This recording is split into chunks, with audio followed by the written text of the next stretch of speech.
Olá, queridos irmãos e amigos do canal Redemptoris Mater. Sejam muito bem-vindos. Hoje queremos nos fazer uma pergunta. Como a Escritura descreve a unidade da Igreja? Na carta que Paulo escreveu aos Efésios, os versículos 1 a 6 do capítulo 4 auxiliam muito nessa descoberta. A passagem é a seguinte: Exorto-vos, pois, prisioneiro que sou pela causa do Senhor, que leveis uma vida digna da vocação a qual fostes chamados, com toda a humildade e amabilidade, com grandeza de alma, suportando-vos mutuamente com caridade.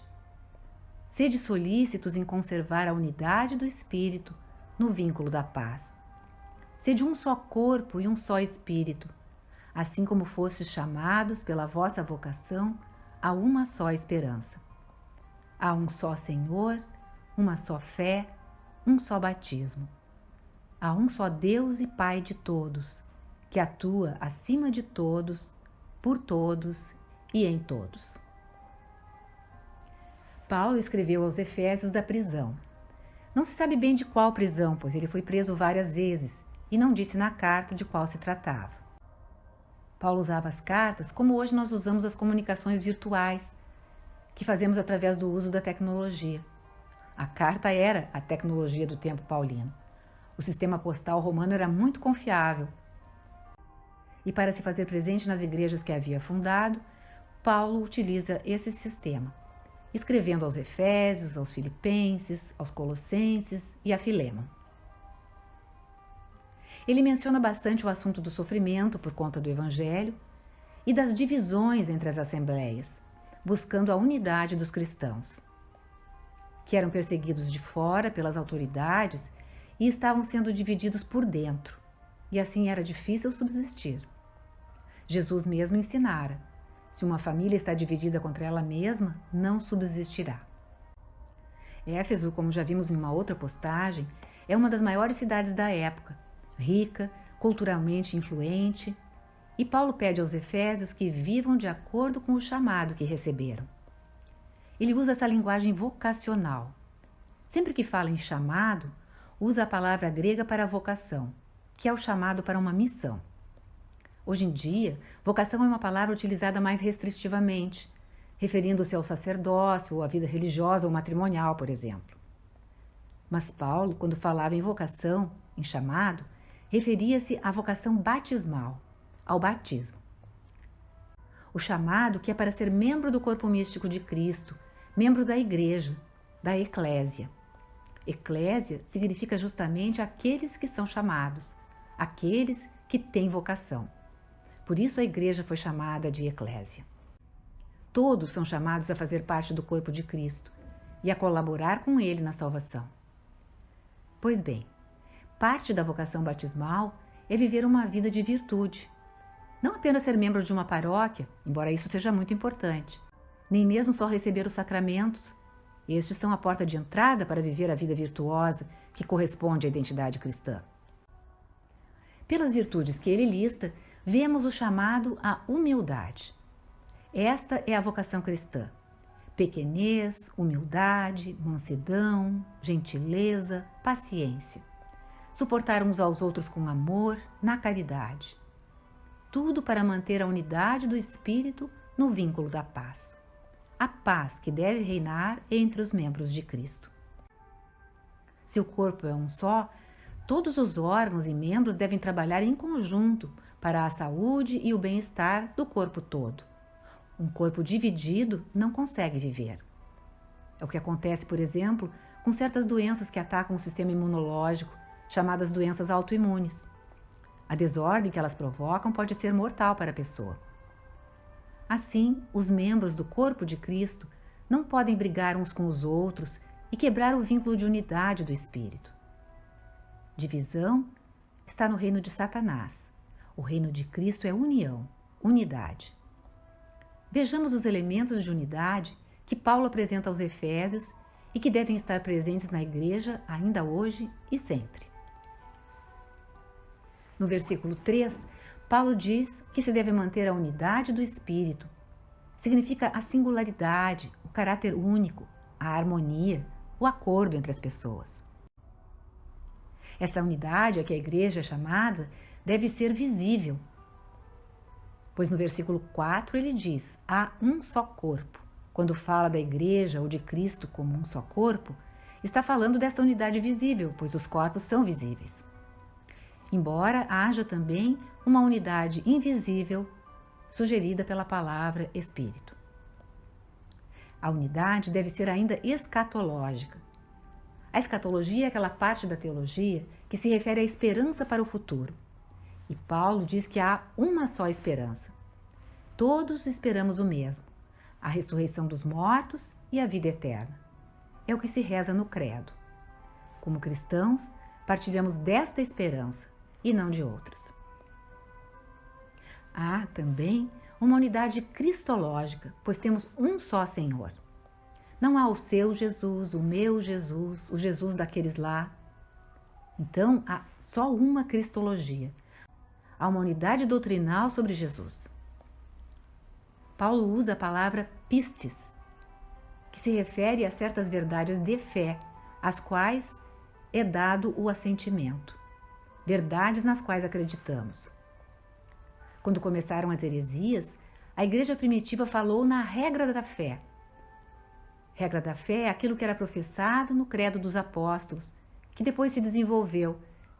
E temos também o credo niceno-constantinopolitano, que é mais amplo. Um sumário dos elementos essenciais da única fé, a fé apostólica, a fé dos apóstolos que foi transmitida. Por isso, também não se trata da minha fé, da sua fé. É a mesma fé que todos professamos, ou seja, os mesmos mistérios da fé que nos vieram dos apóstolos. Outro aspecto é a unidade sacramental. Uma só fé, um só Senhor, um só batismo, diz Paulo, falando do rito pelo qual normalmente passa-se a pertencer ao corpo de Cristo. Na conversa de Jesus com Nicodemos, em João 3, versículo 5, ele diz: em verdade te digo, quem não nascer de novo não é digno do reino de Deus. Esse nascimento é o batismo. E há uma unidade teológica, pois temos um só Deus, o Pai de todos, que está acima de todos. Paulo culmina, portanto, falando da unidade com a Trindade Santa. A unidade do Espírito, um só Senhor, o Cristo, e um só Pai. A Trindade é o símbolo perfeito da unidade. Essa misteriosa união de três pessoas divinas em um só Deus, tal é a sua unidade. A Trindade é o modelo para a unidade que Paulo ensina aos Efésios e a toda a igreja, que se pode conseguir no poder do Espírito Santo. Só ele faz surgir essa unidade. A igreja é um corpo visível unido e a unidade invisível é um vínculo do Espírito Santo. Esta é a descrição paulina da igreja.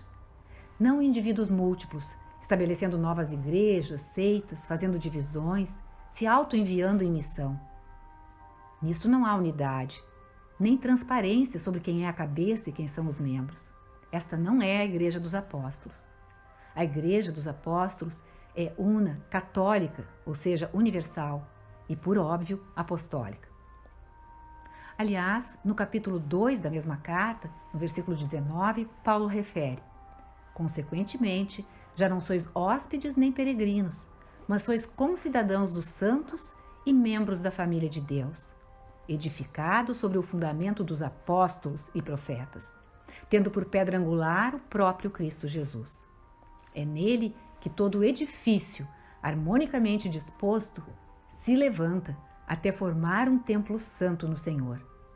É nele que também vós outros entrais conjuntamente, pelo Espírito, na estrutura do edifício que se torna a habitação de Deus. Aqui temos a imagem do templo de Deus, a igreja, construída sobre o fundamento dos apóstolos. É uma igreja apostólica. É o que rezamos cada vez no credo. Creio na igreja una, santa, católica e apostólica. Sabemos que houve grandes divisões que se aprofundam e alargam cada vez que uma nova igreja é, por assim dizer, iniciada. E também sabemos que há divisões dentro da própria igreja de Cristo. E isto é uma pedra de tropeço para a fé na unidade. Paulo mesmo está chamando a atenção dos efésios para que não permitam as divisões internamente. Ele vê que elas existem, mas que não correspondem à unidade da igreja. E elas não têm força de negá-la. Fica-nos o convite a examinar o que nós pensamos sobre a unidade da igreja. E para que possamos ver essa unidade à luz do próprio ensinamento da igreja, que está no Catecismo, nos parágrafos 813 a 816. Fala da diversidade com unidade. Sabemos que onde há mais de um elemento, há tensão. Diz o Catecismo: a Igreja é una por sua fonte. Deste mistério, o modelo supremo e o princípio é a unidade de um só Deus na trindade de pessoas, Pai e Filho no Espírito Santo. A Igreja é una por seu fundador, pois o próprio Filho encarnado, Príncipe da Paz, por sua cruz reconciliou todos os homens com Deus, restabelecendo a união de todos em um só povo, em um só corpo. A Igreja é una por sua alma, o Espírito Santo que habita nos crentes, que plenifica e rege toda a Igreja, realiza esta admirável comunhão dos fiéis e os une tão intimamente em Cristo que Ele é o princípio de unidade da Igreja. Contudo, desde a origem, esta Igreja una se apresenta com uma grande diversidade, que provém ao mesmo tempo da variedade dos dons de Deus e da multiplicidade das pessoas que os recebem. Na unidade do povo de Deus se congregam as diversidades dos povos e das culturas. Entre os membros da Igreja existe uma diversidade de dons, de encargos, de condições e de modos de vida. Na comunhão eclesiástica há, legitimamente, igrejas particulares, gozando de tradições próprias. A grande riqueza desta diversidade não se opõe à unidade da Igreja. Todavia, o pecado e o peso de suas consequências ameaçam sem cessar o dom da unidade. Assim, o apóstolo tem de exortar a conservar a unidade do Espírito pelo vínculo da paz. E o Catecismo ainda diz: quais são estes vínculos da unidade? Sobre tudo isso está a caridade, que é o vínculo da perfeição. Está referindo Paulo aos Colossenses, no capítulo 3, versículo 14. Mas a unidade da igreja peregrinante é também assegurada por vínculos visíveis de comunhão. A profissão de uma única fé recebida dos apóstolos, a celebração comum do culto divino, sobretudo dos sacramentos, e a sucessão apostólica, por meio do sacramento da ordem, que mantém a concórdia fraterna da família de Deus.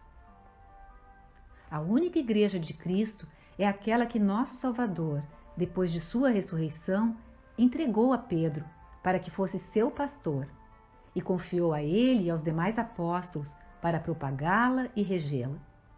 Esta igreja, constituída e organizada neste mundo como uma sociedade, subsiste na Igreja Católica, governada pelo sucessor de Pedro e pelos bispos em comunhão com ele. Esta era a unidade de Paulo com Pedro e os demais apóstolos, como ele mesmo descreve aos Gálatas. Conta que foi a Jerusalém falar com Pedro, Tiago e João, a fim de não estar pregando em vão. E eles lhe estenderam a mão para a sua missão junto dos gentios na caridade. Daí, aos Efésios, ele descreve esta igreja única, visível, com um só Senhor, uma só fé e um só batismo.